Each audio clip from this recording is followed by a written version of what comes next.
Well, looking to the future, the American voters need to make a decision next year about who will be the next president. My colleague Alan Jones had an exclusive interview with Donald Trump Jr. last night, and he told him this. Have a listen. If we have to elect leaders that'll actually lead, people who aren't just going to kowtow to the woke mob, to the leftist media, to big tech. You know, it's easy to be a leftist. You have multi-trillion-dollar corporations, whether, again, big tech, social media, mainstream media, literally functioning as your marketing department. It's an entirely other thing to be a conservative when you have the opposite. You have those same trillion-dollar institutions working actively against you and as the marketing department of the other side. Josh, those are fighting words. How hard is it to find politicians who are prepared to fight that fight in the United States?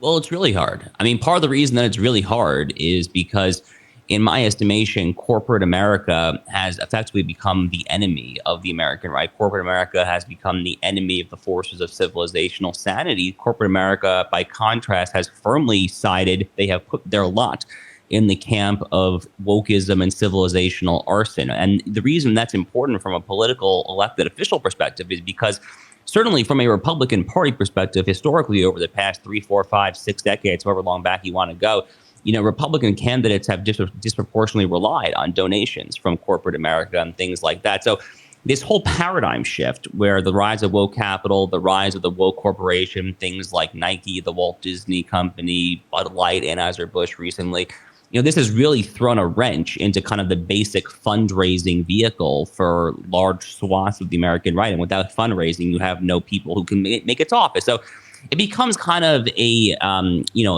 genuine kind of self-survival instinct. And you have to have someone who, you know, either is a true outsider and you know, to Trump's credit, you know, he has a lot of money, obviously. He was able to fund a lot of his 2016 campaign. So he definitely was an outsider, at least back then. You either have to have that, or you have to have someone who really, really, really is confident, who has the conviction and is a ruthless, competent executor in his vision of governance, which is how I view Florida Governor Ron DeSantis. So those are really the two options. I mean, you have to have one of those two options, but somewhere in the middle is just not going to cut it, I think. Josh, I'm not sure if you've heard this anecdote. It's a cute little anecdote from Donald Trump Jr. relating to the moment in 2015 when his father announced he would run for president. Listen to this. You know, what my father said to me when he went down the elevator before the infamous escalator ride to announce, he looked at me and he said, "Now we find out who our real friends are."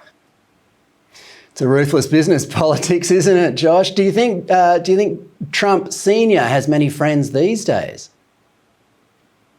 No, I mean, of course not. I mean, he has alienated not simply the entirety of the American ruling class, whether it's in the political branch or whether it's in the administrative state or whether it's in the corporations, academia, Hollywood, all of that. He has not only alienated them, I mean, at this point, he has alienated many on the American right as well. Some people who were never fans of his to begin with, who continue to be skeptical, and others like myself, who were huge vociferous boosters of him, but have other axes to grind when it comes to his seeming inability to move on from the 2020 election, his personal grievances, things like that. So, you know, whether it's kind of hard-charging conservatives like myself, who just simply are a little skeptical at this point that he is able to fight tomorrow's battles rather than be fixated on yesterday's fights, or, you know, the never-Trumpers who they hated him 7 years ago, they hate him today.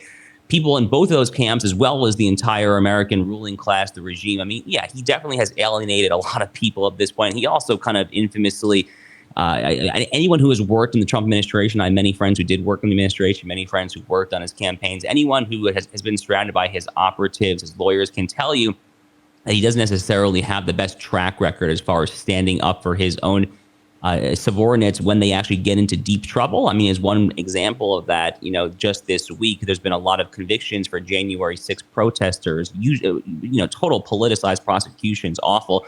You know, Trump has not really said a word about that to my knowledge. He instead has been playing golf at a live golf tournament. So, you know, for all of the above reasons, I agree that he has alienated a lot of people across the entirety of the political spectrum.